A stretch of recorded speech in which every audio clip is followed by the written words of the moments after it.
अस्सलाम वालेकुम। Physics part 1 chapter 9 का थर्ड लेक्चर है ये।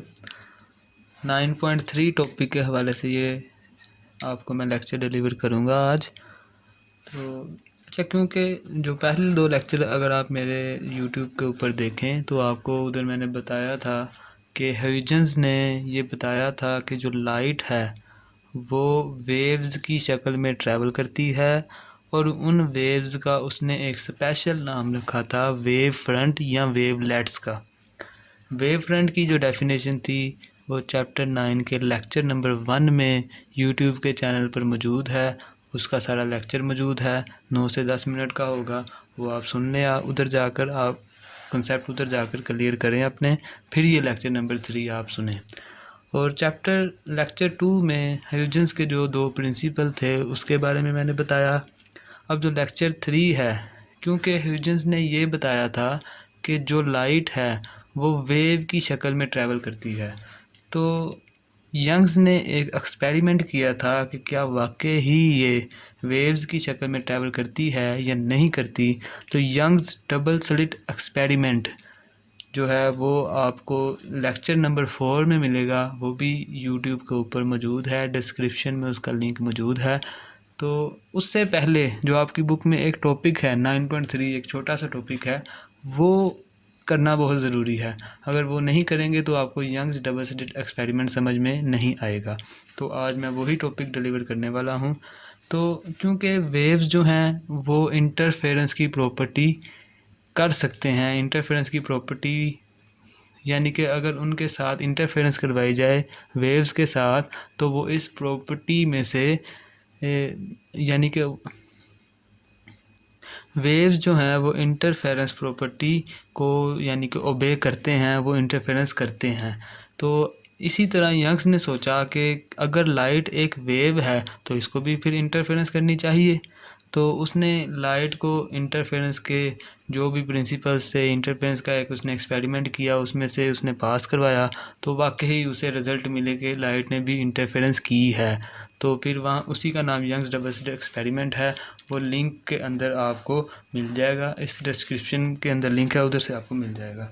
तो इंटरफेरेंस के लिए आप जहन में रखें, चैप्टर 8 में का भी जो लेक्चर है यूट्यूब के ऊपर मेरा इसी चैनल द बेस्ट नॉलेज के जो चैनल है इसके अंदर मौजूद है। तो उसमें मैंने बताया है कि इंटरफेरेंस के लिए दो चीज़ें ज़रूरी हैं। वो दो चीज़ें क्या ज़रूरी हैं? एक तो इंटरफेरेंस के लिए यानी कि क्या चीज़ें ज़रूरी हैं, दो चीज़ें ज़रूरी हैं। एक है फ्रीक्वेंसी। एक क्या चीज़ ज़रूरी है? फ्रीक्वेंसी क्या होनी चाहिए? सेम। एक चीज़ तो ज़रूरी है कि फ्रीक्वेंसी क्या होनी चाहिए? वेव्स, जो भी दो वेव्स हैं उनकी फ्रीक्वेंसी सेम होनी चाहिए इंटरफेरेंस के लिए। दूसरी जो प्रॉपर्टी है, दूसरी जो चीज़ क्या ज़रूरी होनी चाहिए? डायरेक्शन है। जो दो वेव्स हैं उनकी डायरेक्शन क्या होनी चाहिए? सेम होनी चाहिए। जब दो वेव्स की फ्रीक्वेंसी और डायरेक्शन सेम होगी तो उन दो वेव्स की इंटरफेरेंस हो सकती है, अदरवाइज़ उनकी इंटरफेरेंस नहीं हो सकती। तो इसका ये मतलब हुआ कि अगर हम लाइट को इंटरफेरेंस की प्रॉपर्टी में से गुजारें तो ज़रूरी है कि जो लाइट के दो सोर्स यूज़ किए जाएं जिनकी आपस में इंटरफेरेंस करवाना चाह रहे हैं, उनकी जो लाइट निकल रही है उनमें से एक तो उसकी फ्रीक्वेंसी सेम होनी चाहिए, दूसरी उस लाइट की डायरेक्शन सेम होनी चाहिए दोनों सोर्सेज की। तो लाइट के अंदर फ्रीक्वेंसी को सेम करने के लिए, क्योंकि हमारे पास एक फार्मूला है v=f लैम्डा। अगर क्योंकि लाइट की जो वेलोसिटी है वो तो होती है c, ये तो कांस्टेंट ही होती है, तो c=f लैम्डा फार्मूला आ जाएगा। तो लाइट की जो c है ये तो हमेशा क्या रहती है? कांस्टेंट ही रहती है। तो अगर किसी तरह से हम एक ऐसा सोर्स यूज़ कर लें जिसकी वेवलेंथ जस्ट एक हो, दो ऐसे सोर्स यूज़ करें जिनकी वेवलेंथ आपस में क्या हो? सेम हो, तो उन दोनों सोर्सेज की फ्रीक्वेंसी भी सेम होगी। अगर ये चीज़ सेम है लैम्डा और ये चीज़ भी सेम है तो फ्रीक्वेंसी भी क्या आ जाएगी? सेम ही रहेगी। तो इसका क्या मतलब, हमें दो सोर्सेज ऐसे यूज़ करने हैं लाइट के जिनकी वेवलेंथ क्या होनी चाहिए? सेम होनी चाहिए, सिंगल वेवलेंथ होनी चाहिए। और डायरेक्शन को सेम करने के लिए हमारे पास जो लाइट होनी चाहिए, इसका मतलब वो लाइट क्या होनी चाहिए, सिंगल बीम, एक सीधी डायरेक्शन होनी चाहिए। तो उसके लिए हम कोहेरेंट लाइट को यूज़ करते हैं। तो जो इंटरफेरेंस की दो प्रॉपर्टीज़ क्या हैं, एक तो फ्रीक्वेंसी सेम हो, दूसरा उसकी डायरेक्शन सेम होनी चाहिए। तो इसका मतलब लाइट की इंटरफेरेंस जो है उसके लिए जो दो चीज़ें ज़रूरी हैं वो क्या होनी चाहिए, the interfering beams must be monochromatic.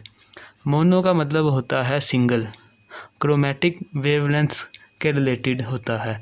तो इसका क्या मतलब हुआ कि मोनोक्रोमेटिक का मतलब है सेम वेवलेंथ, सेम या सिंगल वेवलेंथ, यानी कि जो दो सोर्सेज यूज़ किए जा रहे हैं वो क्या होने चाहिए, मोनोक्रोमेटिक। तो ये शॉर्ट क्वेश्चन भी आ सकता है कि लाइट की इंटरफेरेंस के लिए क्या चीज़ ज़रूरी है। ये चीज़ ज़रूरी है कि जो दो लाइट के सोर्स यूज़ किए जा रहे हैं वो क्या होने चाहिए, मोनोक्रोमेटिक। पहली कंडीशन क्या है, मोनोक्रोमेटिक। अगर मोनोक्रोमेटिक होंगे इसका मतलब है सिंगल वेवलेंथ, दोनों की वेवलेंथ क्या होगी, सिंगल होगी। इसका मतलब है उनकी फ्रीक्वेंसी क्या होगी, सेम होगी। तो वो इस कंडीशन को ओबे करेगा।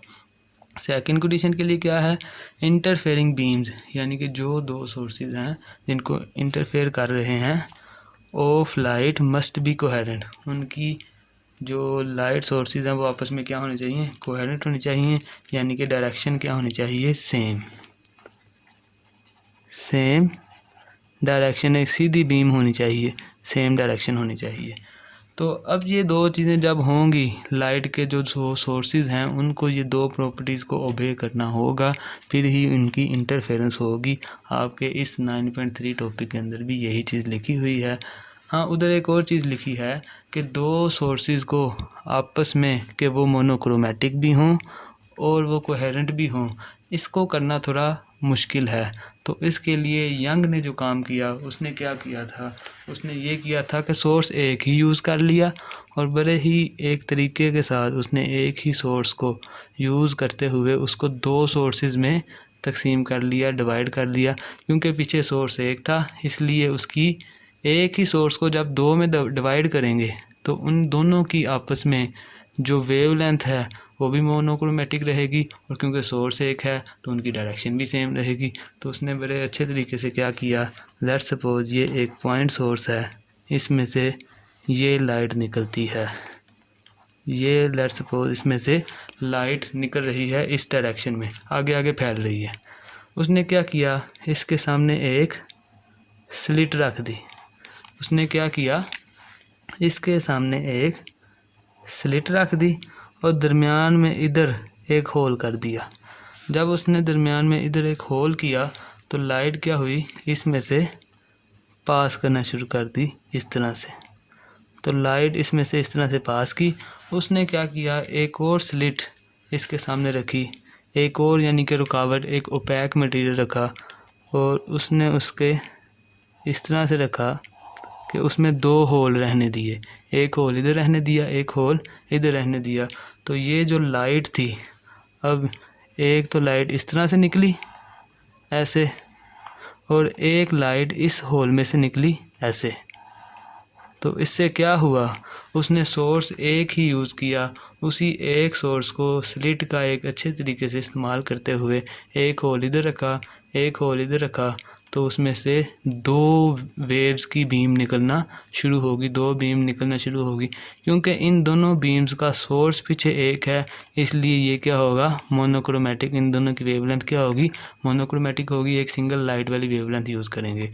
और ये क्या होगी, कोहेरेंट भी होगी। तो उसने इजीली एक ही सोर्स को दो में डिवाइड करके मोनोक्रोमेटिक और कोहेरेंट वाली प्रॉपर्टीज़ को ओबे करते हुए इंटरफेरेंस की।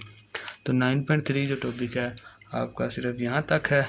तो बाकी नेक्स्ट लेक्चर आप देखें, लिंक के अंदर डिस्क्रिप्शन के अंदर लिंक मौजूद है, यंग्स डबल स्लिट एक्सपेरिमेंट, आपको वहाँ से लेक्चर मिल जाएगा। ओके जी, अल्लाह हाफिज़, थैंक यू।